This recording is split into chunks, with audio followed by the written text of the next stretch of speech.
Pemirsa, pemerataan pembangunan antara Bali Selatan dan Bali Utara masih menjadi janji manis bagi para paslon Pilgub 2018 dalam setiap debat dan kampanye politik. Janji ini setiap tahunnya juga dipertanyakan buktinya oleh masyarakat, karena sebelumnya pemimpin terpilih juga belum bisa membuktikan program yang diimpikan masyarakat Bali ini.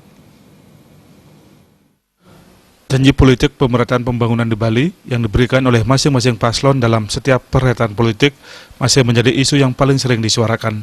Namun kini masyarakat seringkali mempertanyakan pembuktian pemerataan pembangunan kepada para pemimpin dan wakil rakyat di Bali.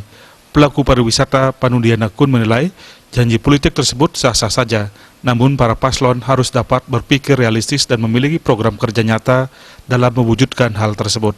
Terkait infrastruktur, Jalan Lingkar Bali harus dibangun untuk mempercepat waktu tempuh dengan alat transportasi darat dan mengurai kemacetan yang saat ini semakin parah.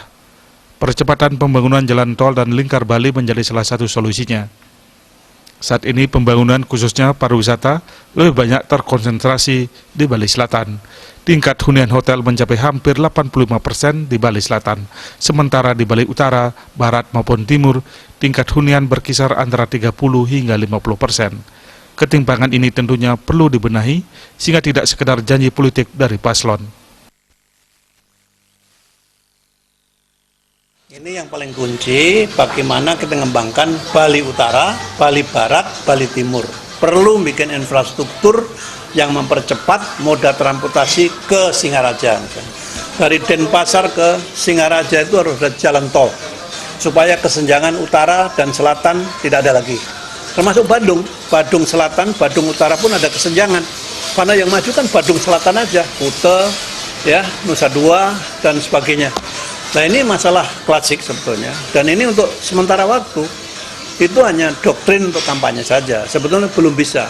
Ya, orang wacana membangun airport di Bali Utara. Kalau ini belum ada jalan besar ke utara, yang namanya 85 kilo, 90 kilo dari Denpasar ke Buleleng itu, harus jalan cepat dulu. Baru nanti ada airport baru atau apa, karena biar sekarang ini kalau di utara jalan kosong, hanya diputar saja mau ke airport, jalan Imam Bonjol. Siapapun yang terpilih dalam Pilgub 2018 diharapkan tidak sekedar membuat janji dan menang di media sosial, namun juga dapat merealisasikannya secara nyata sehingga Bali ke depan menjadi lebih baik.